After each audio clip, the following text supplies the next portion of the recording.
అన్నా తమ్ముడే అనుబంధం, ఒకే గర్భాన రెండుగా అవతరించే ప్రేమానురాగం. అన్నని నాన్న అని పిలవలేం, కానీ నాన్నకు ఉన్నంత సహనం ఉంటుంది.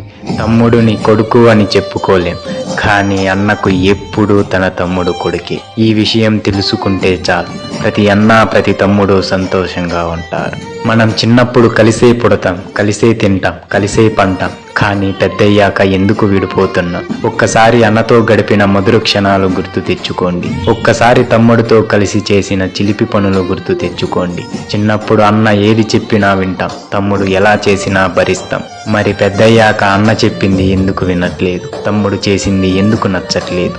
తమ్ముడు చిన్నప్పుడు ఎంత పెద్ద తప్పు చేసినా క్షమిస్తాం, కానీ ఇప్పుడు చిన్న తప్పు చేసినా ఎందుకు క్షమించలేకపోతున్నాం? ఆలోచించండి. ఈ జన్మలోనే మనం అన్నా తమ్ముళ్ళం. ఈ జన్మలోనే మనది ఒకే రక్తం. మరో జన్మ ఉందో లేదో తెలియదు. మరోసారి పుడతామో పుట్టమో తెలియదు. పగలు పంతాలు మానేసి ఒక్కసారి మళ్ళీ బాల్యంలోకి వెళ్ళండి. అన్నా తమ్ముడుగా ఎలా కలిసి ఉన్నామో గుర్తు తెచ్చుకోండి. పక్కవాడి మాటలు విని అన్నపై ద్వేషం పెంచుకుంటున్నా. పెళ్ళాం చెప్పిన మాటలు విని తమ్ముడికి దూరం అవుతున్నా. 25 ఏళ్ళు కలిసి ఉన్న అన్నా తమ్ముడు ఇంకో 30 ఏళ్ళు కలిసి ఉండలేరా? నాన్న పక్కనుంటే ఎంత ధైర్యంగా ఉంటాదో అన్న కూడా పక్కనుంటే అంతే ధైర్యంగా ఉంటారు. అమ్మ నాన్న మనతో చాలా కాలం ఉండలేమని అన్నని ఇచ్చి వెళ్తారంట. అమ్మలోని ఆప్యాయత, నాన్నలోని బాధ్యత, ఇవి రెండూ కలిపి తమ్ముడిని చూసుకోవాలి అని. కానీ మనం అన్నపై అహం, తమ్ముడిపై ద్వేషం పెంచుకుంటున్నాం. నేను చెప్పేది ఒక్కటే, అన్నపై ఎంత కోపం ఉన్నా, తమ్ముడిపై ఎంత ద్వేషం ఉన్నా, ఒక్క 5 నిమిషాలు మీరిద్దరే కూర్చొని మాట్లాడుకోండి.